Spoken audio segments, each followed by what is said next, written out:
Hey guys, Max92 and welcome back to another tryout. Today's tryout I'm calling the Stalker Roundup because I just sort of played the three main Stalker games that exist. Stalker 2 is coming out. I've read Roadside Picnic like last year or something. I got this for like a Christmas present or something at some point. So something I was like, oh, this is the book the Stalker games are based on. I know those things, so I was like, I'll get that. So I've read that like last year or something. I thought it was pretty cool.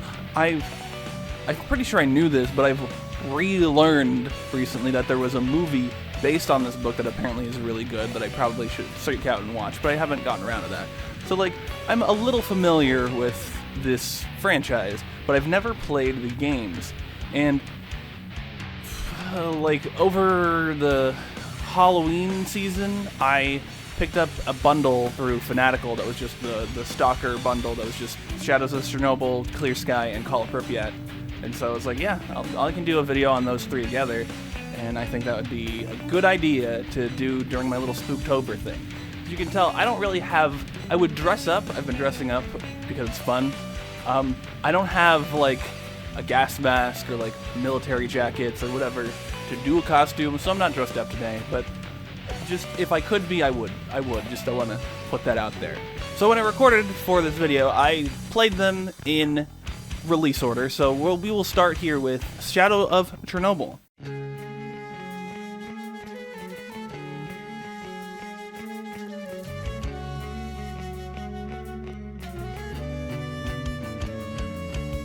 This game came out in 2007, and this is basically the open-ended RPG that you would expect it to be. There's a lot of systems and quests, and you're playing an amnesiac character who's pretty much a blank slate to start with. So you can really like get into playing whatever type of character you want. And it's even just kind of fun to wander around and just see what's going on. I didn't really get that far. I played like an hour and 20 minutes for when I played, and I got to a point in the thing where I was like, I'm just gonna run around this area, and then I ran around this area for a while, and I died, and I was like, oh, well, now I gotta go back and do a bunch of stuff over again. But it's, it's just fun to sort of wander around and see the world that they've created here, and all the different NPCs, even if some of them have like similar dialogue or just won't talk to you.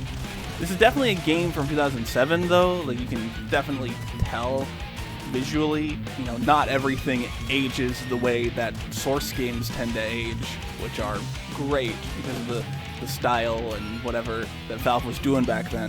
These games, they are fine, but it's like they really look that they are a bit older.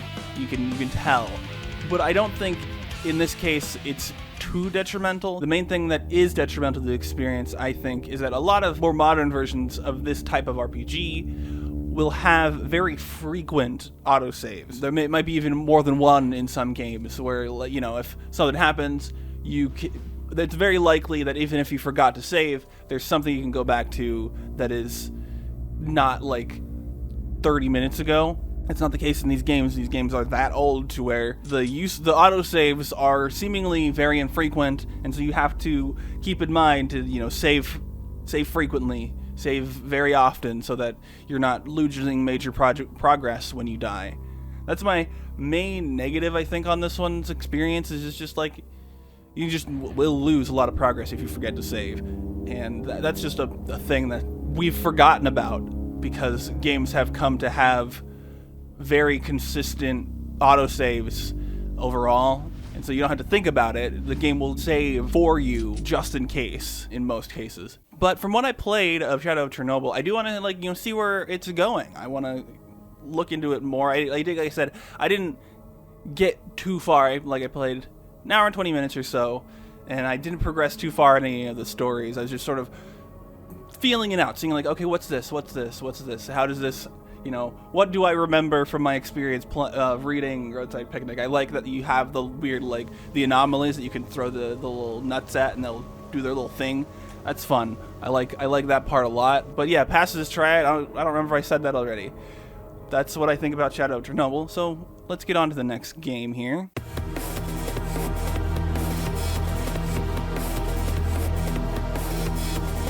The next game to release was in fact the next year, 2008, which was Stalker Clear Sky.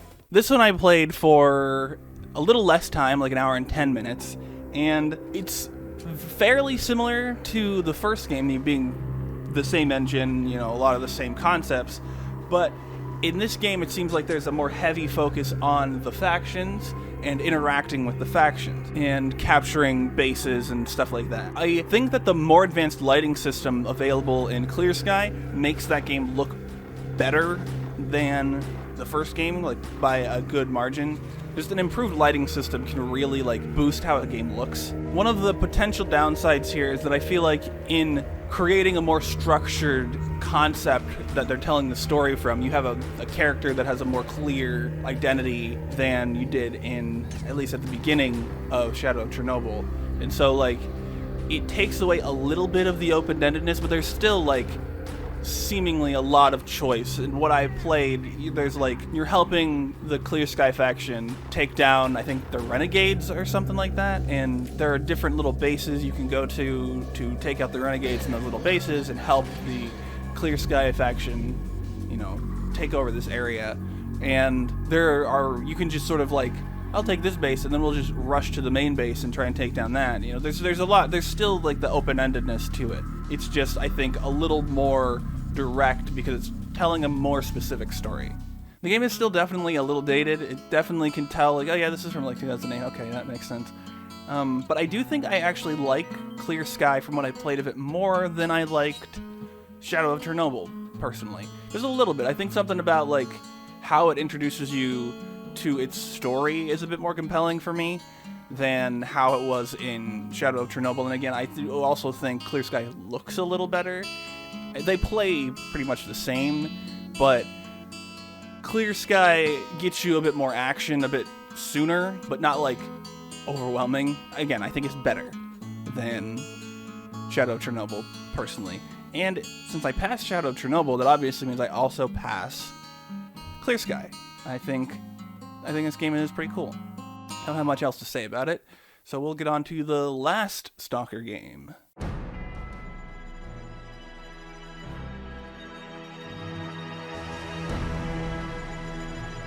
This one came out in 2009 in, I think, Ukraine, but then came to other countries the year later in 2010.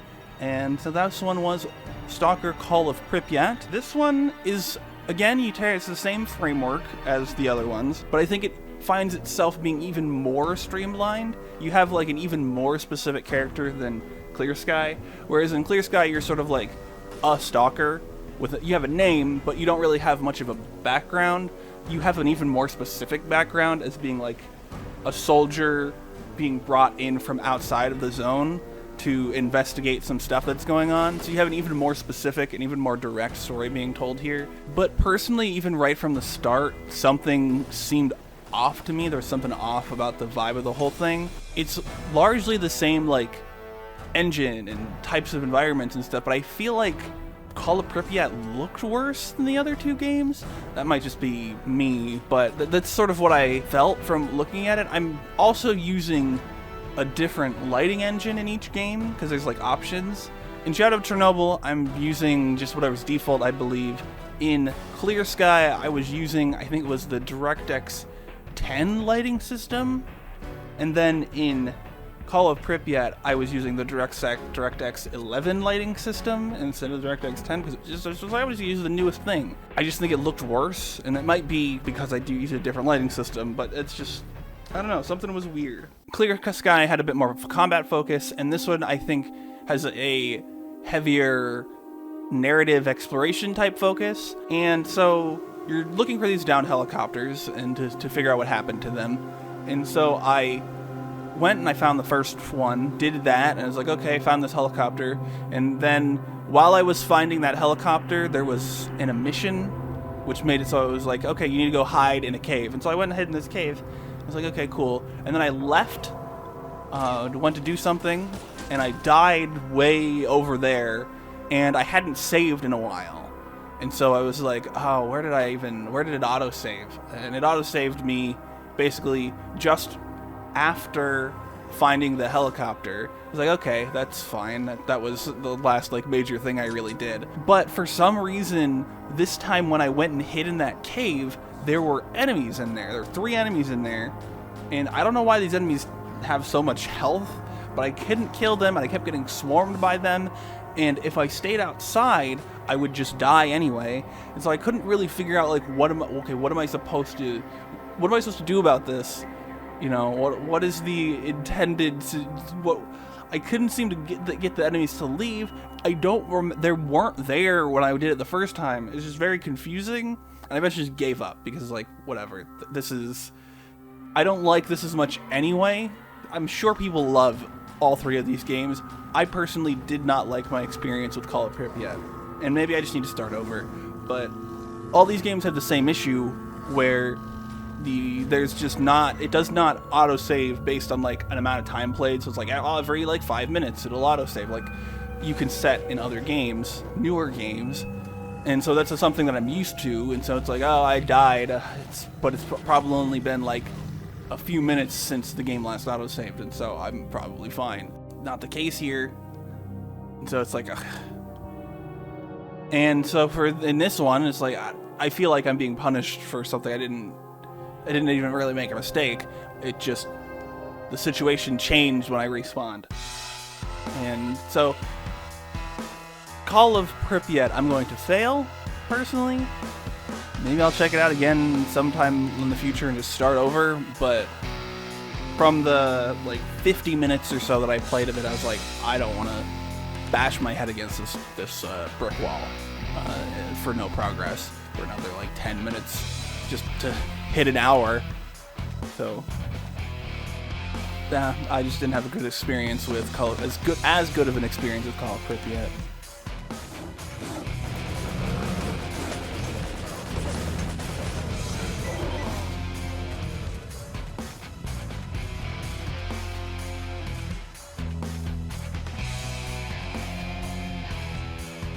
Overall, these are, a couple, like, classic 2000s era RPGs.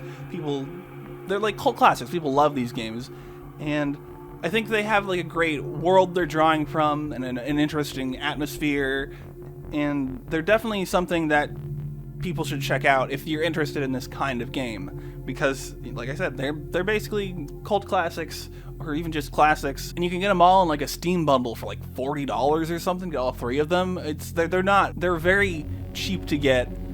Check them out if they're something that's up your alley. That's yeah. So that's the video here. You can go down in the description. You find a link to my beacons.ai page, the Twitter, Patreon, Bandcamp, Redbubble, etc.